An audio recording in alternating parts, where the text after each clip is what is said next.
oí que venía un hermano de Texas, pensamos que era un jueguito, unos azules. Bueno, es que me quedé aquí. Pero nos da mucho gusto a mi esposa y a mí estar entre ustedes, gozándonos. Esta mañana ha sido maravilloso. Dios es bueno, es misericordioso. Nos guardó durante la noche y mi garganta ayer estaba completamente cerrada. Pregúntale a los hermanos. Ya, así, ya nadie me mira. Pero Dios va a usar mi voz en esta mañana para su honra y su gloria. Vamos a abrir nuestras Biblias, por favor. En Juan capítulo 1. Juan capítulo 1, versículos 29 al 30.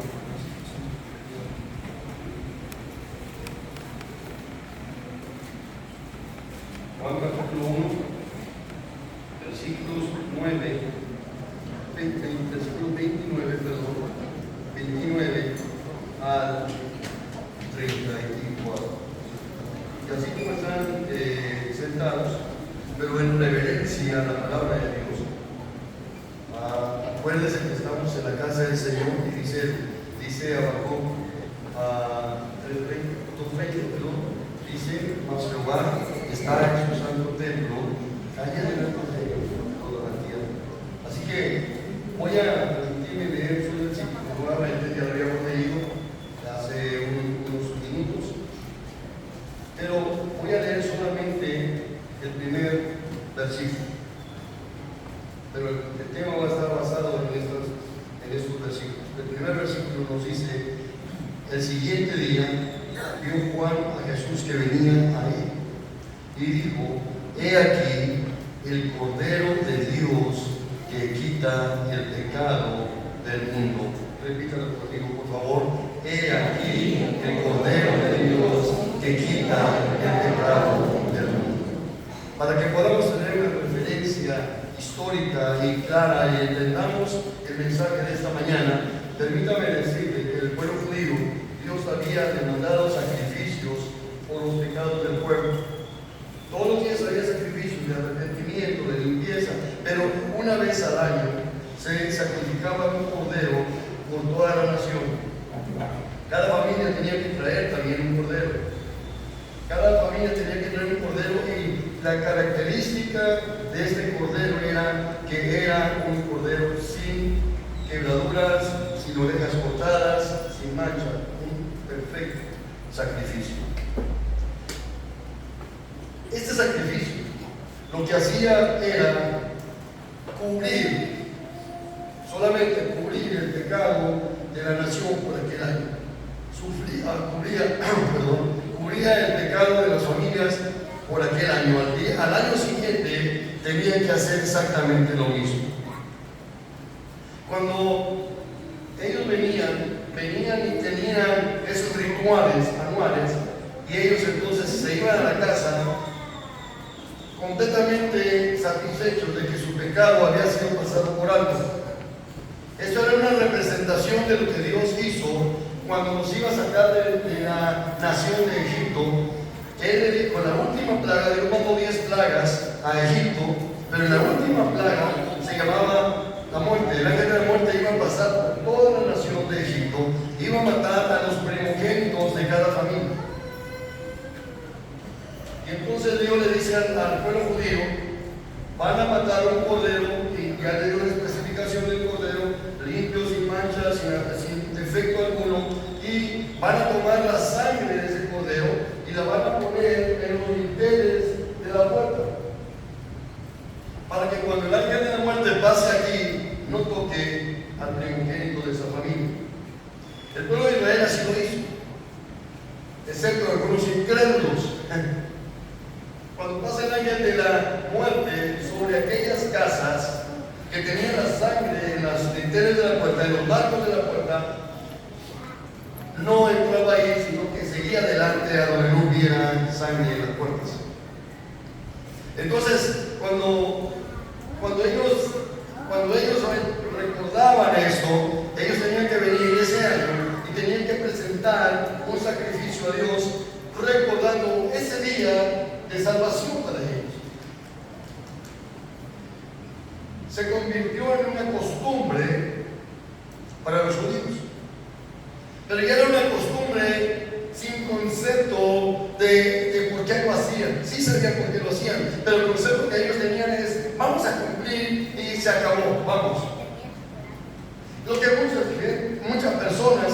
hacen en el día de hoy. El domingo vamos a la iglesia y con eso que tenemos ya estamos bien con Dios.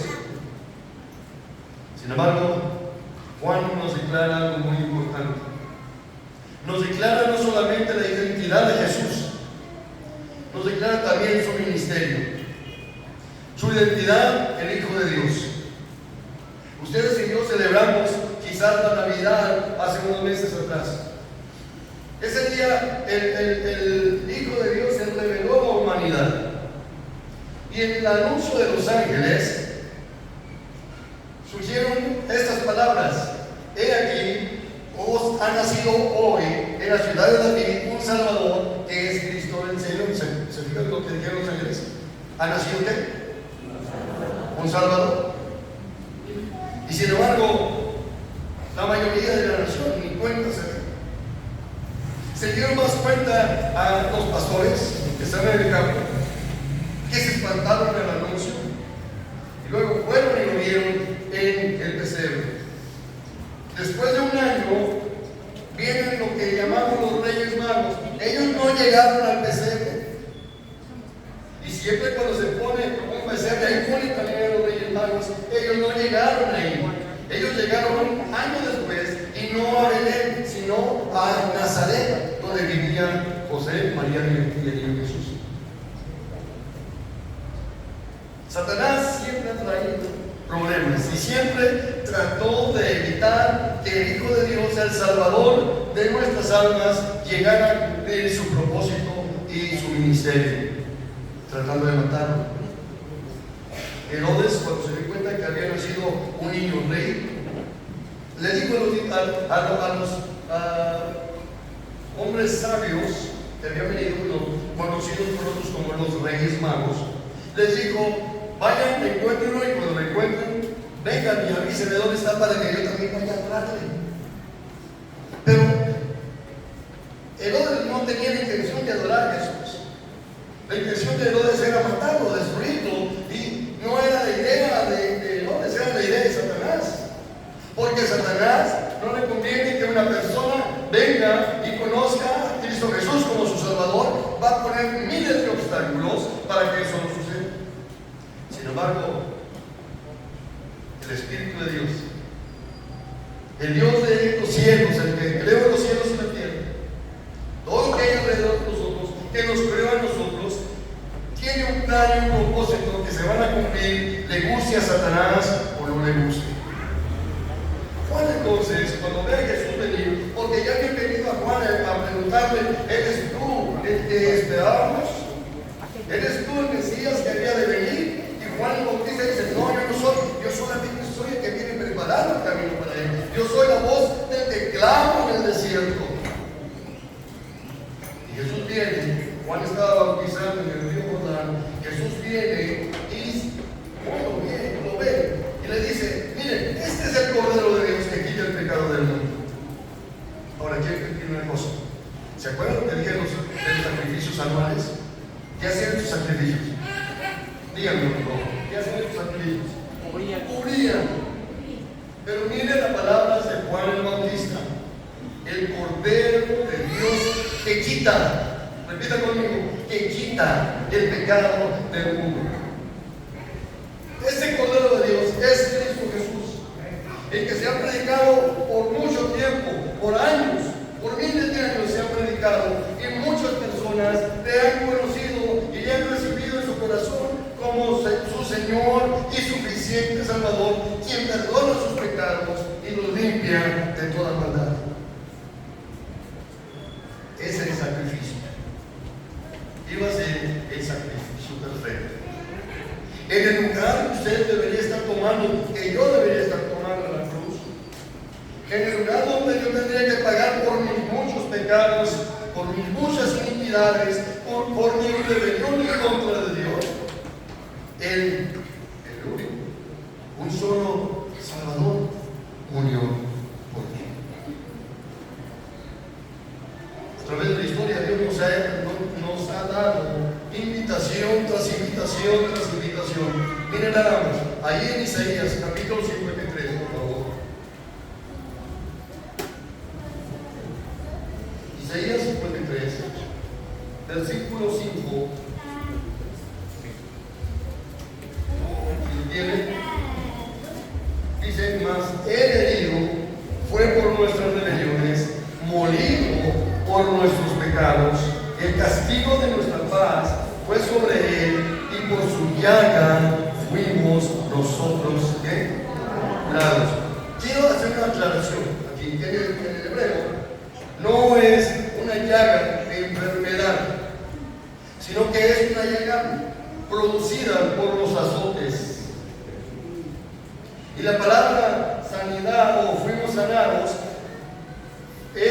no es sanado de algo físico, sino de algo espiritual.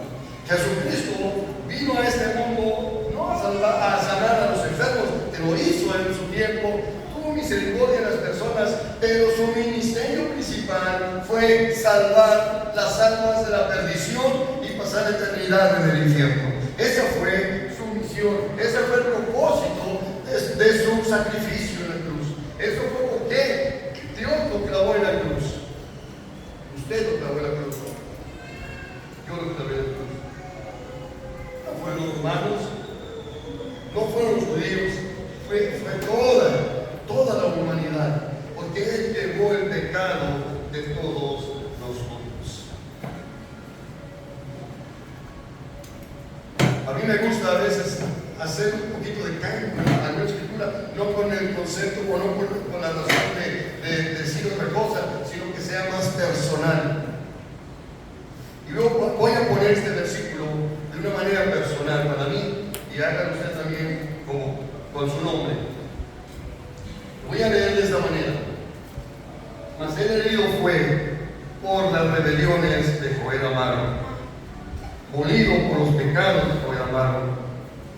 El castigo de Joel Amaro fue sobre él, y por su llaga fue Joel Amaro curado. Ahora, si quisiéramos ser honestos y ser fieles al texto original, debería decir: y por sus heridas fui yo salvado. ¿Entiende? Ahora, si usted lo puso en esa forma personal, usted se da cuenta que Jesús murió por usted personalmente. Murió por todos, sí, pero primero murió por mí personalmente. Cuando yo me doy cuenta de que yo soy pecador, cuando yo me doy cuenta que estoy perdido sin Él, cuando yo me doy cuenta que Él tomó mi lugar y que Él me ha hecho salvo, entonces tiene que mover mi corazón y mi mente a un arrepentimiento y una aceptación total de su ministerio, de quién es Él. Él quiere ser tu Salvador en ese día. Él quiere ser aquel que limpie tus pecados, que quite tus pecados, que borre tus pecados. Juan 3:16. Ya lo sabemos de memoria, y que no lo sepa, búsquelo. Porque de tal manera amó Dios al mundo, que ha dado su Hijo unigénito para que todo aquel que en él cree no se pierda, mas tenga vida eterna. Ahora, póngalo de una forma personal, porque de tal manera amó Dios a Joel Amaro, que ha dado su Hijo unigénito para que si Joel Amaro cree, no se pierda, mas tenga vida eterna. Dígalo en su propio nombre, piensen en su propio nombre. Dios ha mandado un Salvador para su persona. Usted no puede ser salvo por herencia, es personal. Los papás aquí en esta iglesia, en esta congregación, tienen hijos que han venido con ellos desde pequeñitos a la iglesia, y a veces damos por sentado que porque los hijos vienen a la iglesia ya son cristianos. Equivocados. ¿Qué equivocados estamos? Y eso nos hace que tengamos la responsabilidad de llevar a nuestros hijos a los pies de Cristo. Permítame dar testimonio de lo que mi madre hizo. Mi papá era pastor, mi mamá era misionera. Un día,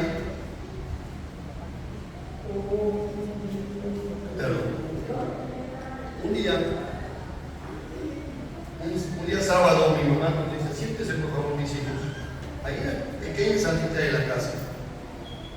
Y les voy a hacer una pregunta, y la pregunta que nos hizo mamá pasarte directo y dijo, si ustedes mueren hoy, ¿a dónde van a pasar? ¿A la eternidad?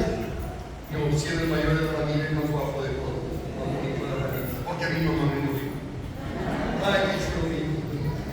Yo se lo creí. Hermano, yo voy a ser de ti. Ahora el espejo me hizo otra cosa. Pero bueno, pregunto a mi mamá, ¿dónde vas a pasar la eternidad? Si me mueres, bueno. Inmediatamente contesté, en el cielo. En el cielo. ¿Y por qué? Porque papá es el pastor y tú eres la misionera. Ya la tengo hecha, ¿no?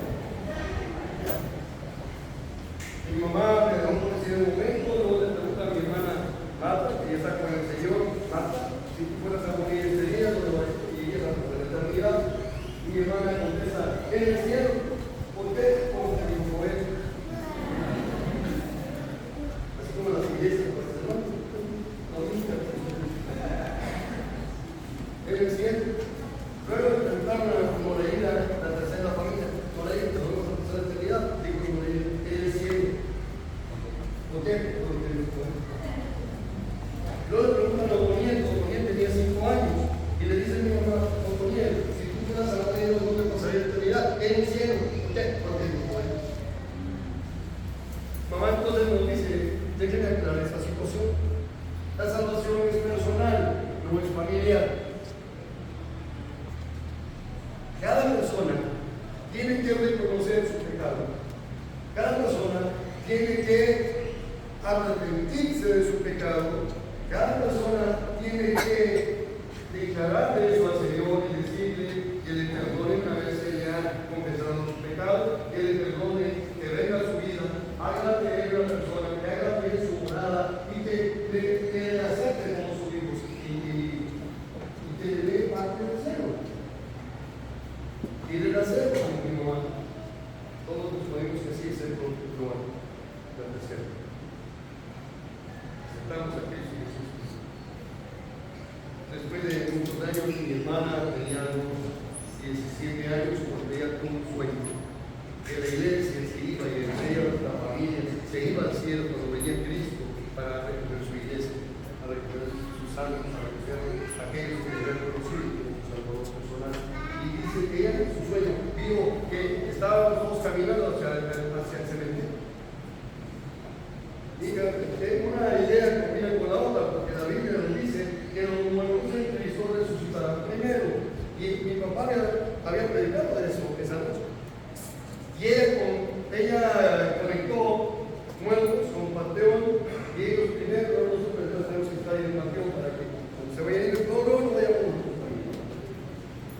Dice que ella vio cómo nos levantábamos todos, la familia, los hermanos de la iglesia, cómo nos levantábamos todos, y ella brincaba a tratar de pescar el pie de uno de nosotros para no quedarse. Y voltea a mi mamá y le dice, hija, no entregues a tu vida, Señor, estás perdida.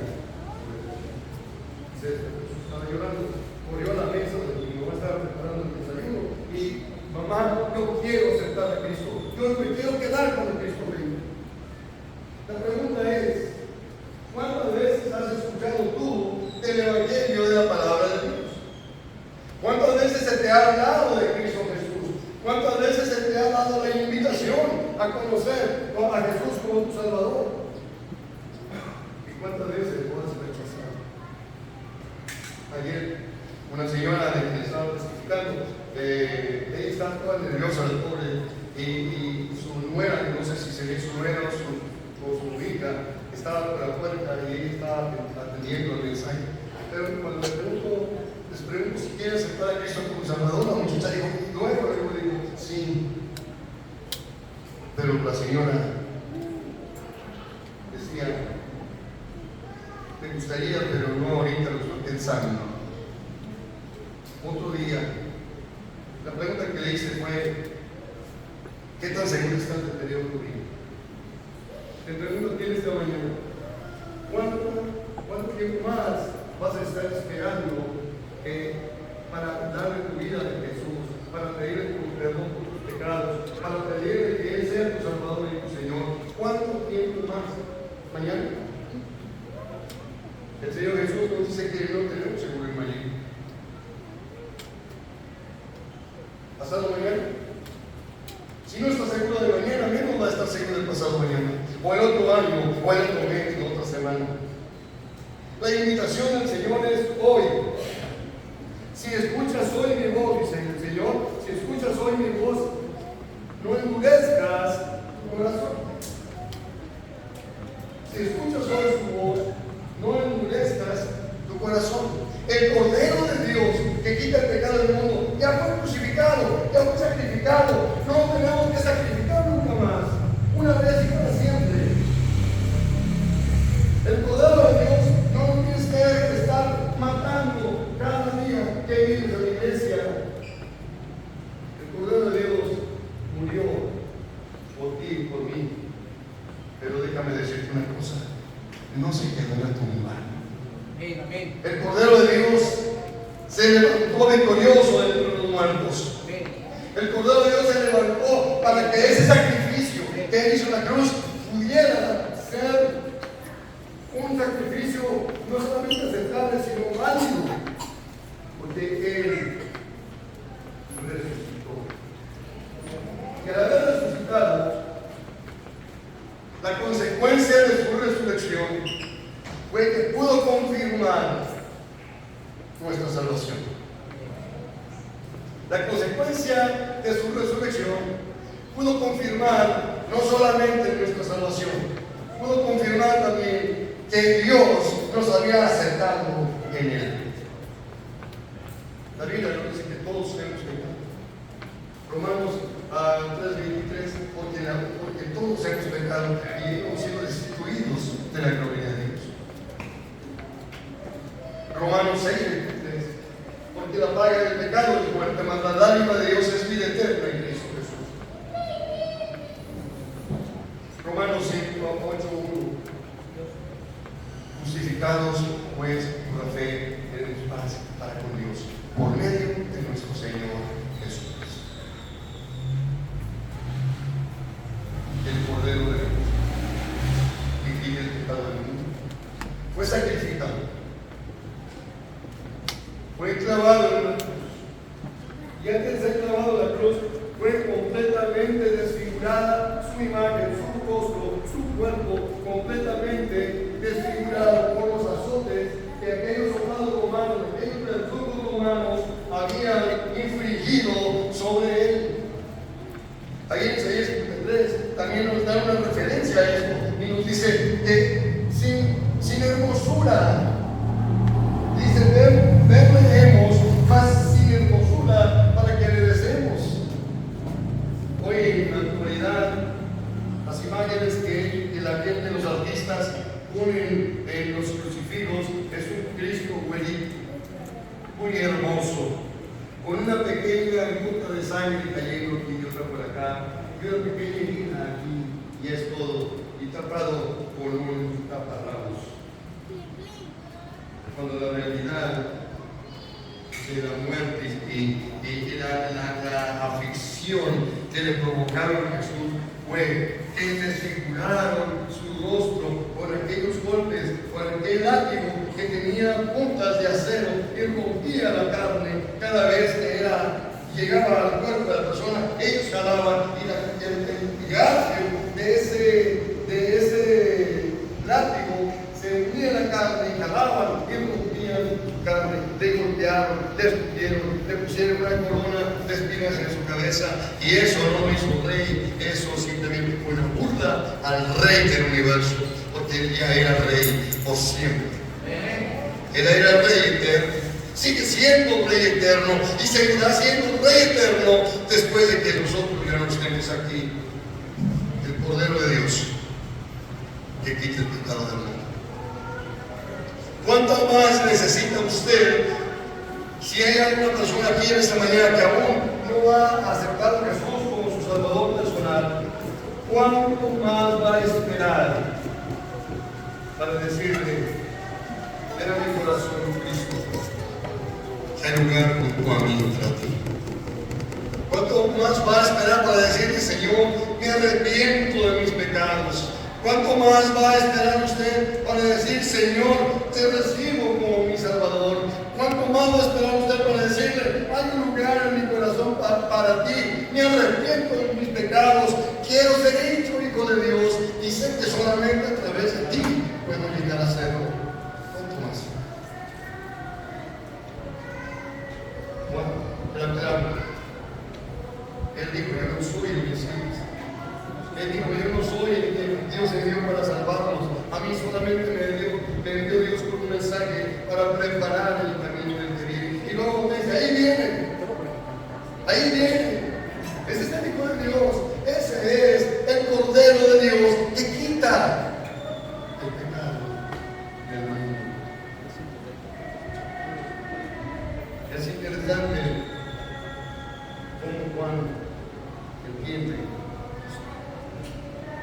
Y él dice, a él que ve el Cordero de Dios que quita el pecado del mundo, yo no soy digno ni siquiera de desatarle los cordones de sus sandalias, porque él es mayor que yo y es de antes que yo. En otras palabras, Cristo Jesús es eterno, estando en mentiras. Llegué a una casa, uno de mis diáconos, y le hablaba de Cristo al Señor que estaba aquí, un hombre de Colombia. Y ahí explicamos el Evangelio, explicamos el mensaje de salvación, y cuando hicimos la invitación me dice, yo no creo en ese hombre de Jesús. Creo en Dios, en Diosito. Cada mañana me levanto y me persino y me voy, porque voy con la protección de Diosito, pero yo no creo en ese hombre de Jesús. Le digo, ese mugre Jesús, como usted le llama, es el Dios verdadero, el que usted dice que se persina y que va con él con los días, pues ese es Jesús. Porque él tomó cuerpo humano para venir y hablarnos de su deseo de salvación para nosotros. Él nos vino a salvar, él nos vino a llevar al cielo. Él viene con un propósito, y el propósito es salvar nuestras almas, perdonarnos sus pecados, hacernos hijos de Dios. Le voy a pedir que se ponga en pie un momento. Voy a pedirle que al estar en pie, incline su rostro. Voy a pedirle que al estar ahí con el rostro inclinado, esté orando, por alguien que usted conoce, por alguna persona que necesita realmente del arrepentimiento, que necesita realmente del perdón de Dios. Esté orando ahí en silencio mientras yo hago esta invitación. La invitación para usted que no conoce a Jesús como su Salvador es esa. Él le ama. Él no quiere que usted perezca, sino que venga al arrepentimiento y sea salvo. Él está pidiendo a usted que usted le entregue su corazón, que usted le entregue su vida, para que Él pueda entrar ahí y haga una obra maravillosa en usted, transformándole de una persona perdida a aquel que ha sido hallado y ahora ha sido nombrado, llamado hijo de Dios. Y mientras mis hermanos están orando, voy a pedir si habrá alguna persona en esta mañana que desee, al escuchar el mensaje de la palabra de Dios, que desee explicar su vida a Cristo Jesús, que levante su mano y no hay mejor, venga aquí a hablar conmigo. Yo quiero hablar con usted y por usted. Habrá alguien. No tenga temor de venir. Escuche lo que dice el Señor. Aquel que se avergüenza de mí, yo no lo podré confesar delante del Padre que está en los cielos. Venga, por favor, vamos a hablar juntos. Yo quiero hablar con usted. Por favor, también se levante su mano y venga. Venga, por favor. Quiero hablar con usted. Habrá alguien más, aquel número que ha decidido aceptar a Cristo, seguir a Cristo. Dios le bendiga. Gracias por venir. Yo quiero hablar con ustedes esta mañana. Todos aquí, vamos a llegar más querido. La invitación está abierta.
expresado su deseo de conocerte como Señor y suficiente Salvador de sus almas. Y Señor, ellos han venido, entendido han entendido, Señor, que necesitan entendimiento, y ellos están declarando a vos conoces, que están haciendo precisamente eso, enseñando a ti, Señor, la obra y la gloria, Señor, es una de sus vidas, para que tú obres, tú les salves en el perdón de tus enfermedades. Gracias, Padre, porque tú les salves a ellos de tus corazones. También oramos por el hijo de mi hermana, por Juan José, Señor. Mi hermana lo pone delante de tu presencia, para que también tú puedas llegar a conocer cada esa oportunidad de Dios. Gracias, Señor. Alabamos y glorificamos tu santo nombre. En el nombre de Cristo Jesús. Amén. Y amén.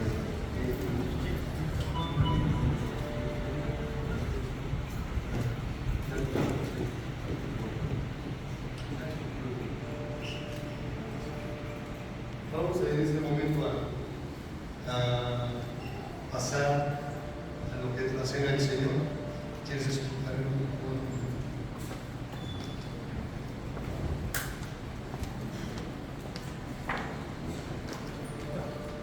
sabemos, los hermanos bautizados pueden tomar la Santa Cena. Es una abierta, lo que hacemos, abierta, perdón, lo que hacemos nosotros. Y los que no hayan sido bautizados pueden tomar asiento, por favor. Solamente se quedan los que no van a participar en la Cena del Señor. Por favor, se los pido. Y los que están de pie, les ruego en el nombre de Jesús, que estén orando, pidiendo perdón de sus pecados, poniéndose a cuentas con el Señor, rogándole que lo hagamos dignamente. Todos los que ya han sido bautizados, por favor, pueden tomar la cena del Señor. Y los que no, hermanos, pues pueden quedarse sobre sus pies. hermanos?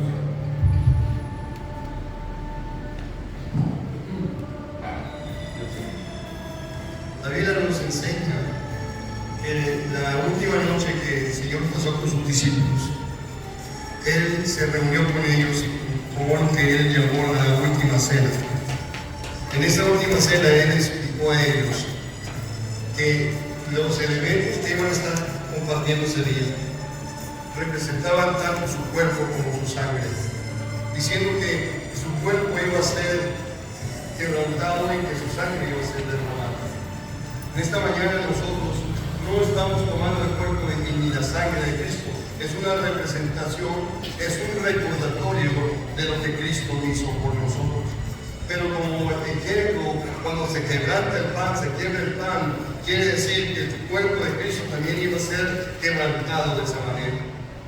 Cuando la uva es pisoteada para sacar el jugo de ella, también está diciendo que la sangre de Cristo iba a ser brotada de su cuerpo, iba a salir de su cuerpo como remedio y limpieza de nuestros pecados. Así que en esta mañana, con toda reverencia, vamos a orar, vamos a pedir al Señor que Él bendiga el pan, producto del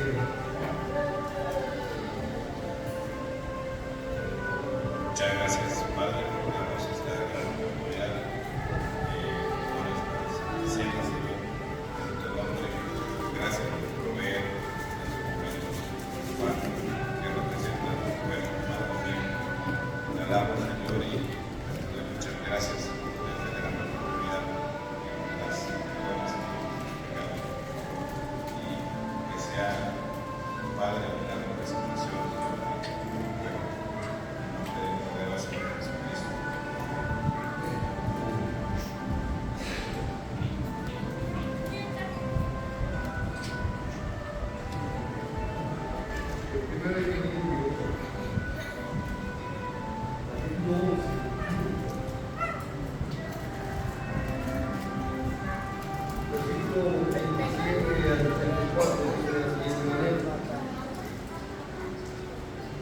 De manera que cualquiera que comiere este pan o bebiere de esta copa del Señor indignamente será culpado del cuerpo y la sangre del Señor.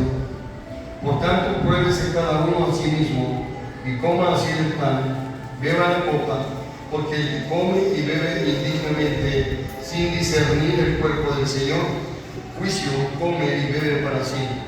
Por lo cual muchos enfermos y debilitados entre vosotros y muchos duermen. Si pues nos examinamos a nosotros mismos, no seríamos juzgados, mas siendo juzgados, somos castigados por el Señor para que no seamos condenados por el mundo. Esta mañana vamos a tomar unos segundos para orar en silencio cada uno, reflexionando sobre sí, pidiendo perdón al Señor para ser dignos de tomar esta cena.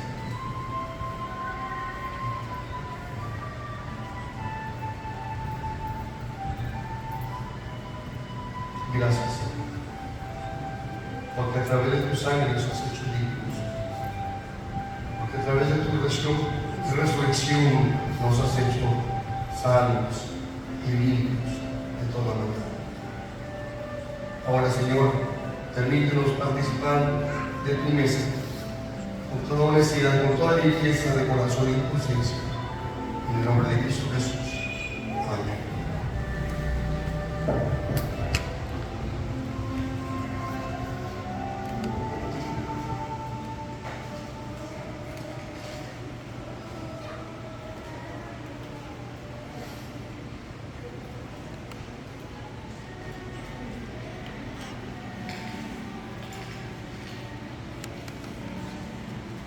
No coma sus planes hasta que todos lo tengan, todos podamos participar a la vez de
dice el apóstol Pablo, porque yo recibí del Señor lo que también os he enseñado, que el Señor Jesús, la noche que fue entregado como pan, y habiendo dado gracias, lo partió y dijo, tomad, comed, esto es mi cuerpo, que por vosotros es partido, haced esto en memoria de mí.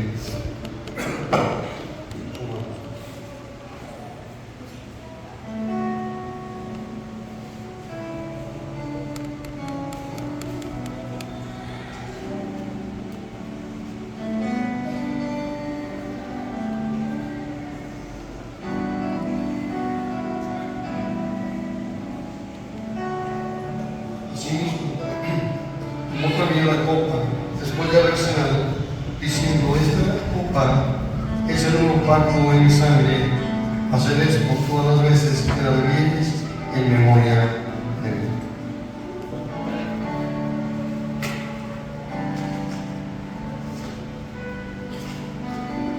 Le damos gracias en este momento, Padre.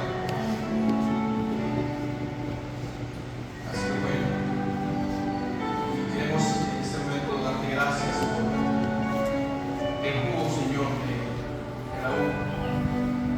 Gracias, Dios, gracias porque hemos escuchado, Señor, todo lo que padeciste, todo lo que padeciste. Y en la iglesia, Señor, nosotros el día de hoy estamos conmemorando, Señor, esta cena. Y en este momento le damos gracias por el jugo, Señor, el jugo de la uva. Gracias, muchísimas gracias, Dios, porque tú derramaste tu sangre, Señor, por nosotros. Muchas gracias. Gracias por darnos, Señor, esta gran bendición de poder participar, Señor, de esta ordenanza. Padre, muchas gracias.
eso, todas las veces que comiereis este pan y bebereis esta copa, la muerte del Señor anunciaréis hasta que Él venga.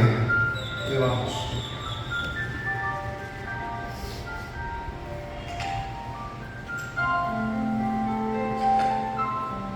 Dice la Escritura que después de que el Señor participó de esta cena con sus discípulos, cantaron un himno y salieron al huerto. Vamos a cantar un himno.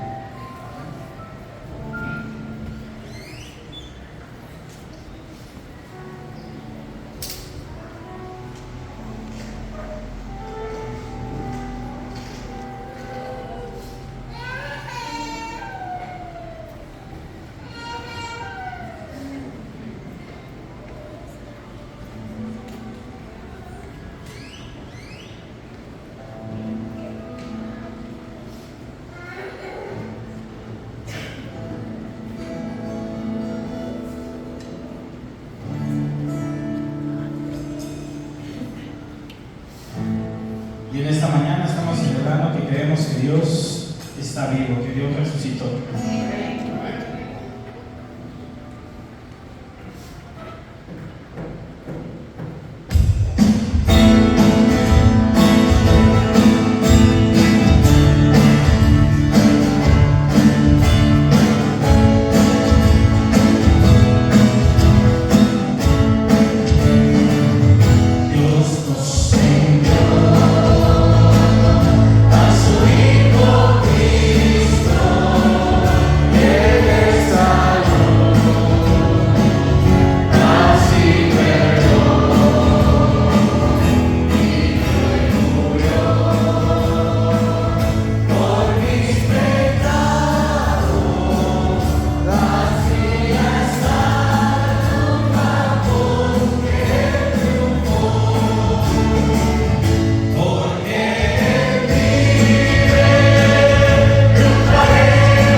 Que la paz, gracias a nuestro Señor Jesucristo, esté con Amén.